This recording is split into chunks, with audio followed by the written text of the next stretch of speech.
MMA Rants and Raves UFC 113, Alan Belcher versus Patrick Côté. Guys, pretty exciting fight. Let's talk about it for a minute. Belcher comes out kicking for the fences. That's a coin of phrase. I mean, Mirko Cro-Cop-esque. He was throwing kick after kick after kick.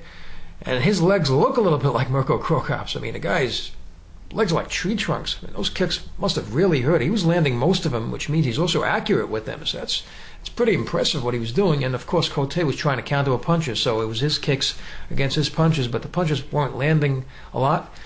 So that's how the fight was going. And then finally, a little bit later in the round, you see Côté catching one of those kicks, hooking one of them, and then getting a takedown. And Côté pretty good on the ground. He almost got a Kimura locked in. But Belcher, very strong, very tough guy and talented, seemed to get his hand out. And he reversed the position. He is the one on top of Côté. And then Côté again, also good on his back, tries to get this arm triangle, but Belcher gets out of it. That was the first round. Second round, interesting how it starts out. Belcher, you could see this guy is really a serious fighter. He takes what he does seriously, and he's as hard-nosed as they come. The guy enters the second round with no mouthpiece. So this guy is a tough guy. He's as tough as nails, and he's really into the fight. Fight starts out about 3:35. Côté really starts to push the fight. He throws a bunch of combinations, a lot of them landing, and he's really pushing Belcher. It looks like Belcher's really in trouble, but then Belcher wisely clinches. He sees he can't cover up anymore or counter, so he wisely clinches, and then he just takes Côté to the cage and starts throwing those knees, and effective, of course, since Côté had that surgery. So you know, he was really using his legs in this fight a lot. So it shows that he's a pretty talented fighter. He knows what he's doing and how to handle himself.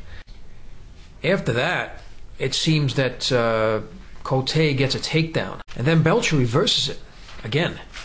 And this time, wow, this is something I don't remember seeing ever. I mean, he literally lifted Côté. He had Côté's back. He was in front of him, leaning over Côté. And he took Côté, just lifted him off the ground and just slammed him face first. That was just scary to look at. I mean, he could have had a broken nose, concussion, who knows what. That was a nasty, nasty, like a WWE move. And he just hit that mat and it made a crash. And then I knew he was in trouble. I said, there's no way anybody can come back from that. And that basically softened him up for what was coming up next, which was a rear naked choke for the victory. So you know, it was a pretty exciting fight, even though it didn't go 3 rounds. But, you know something? I like this guy, Belcher. He's a young guy in his 20s, middleweight. I mean, he's got a lot of good tools. It seemed that he can handle himself on the ground, too. I like the leg kicks. He's, you know, he's a well-rounded fighter. And I think this guy, if he can stay healthy, you know, he can be a force in the middleweight division. So, would like to know what you thought about the fight and all the other fights in UFC 113. Please leave your comments, rate this video, please subscribe, and thank you for tuning in.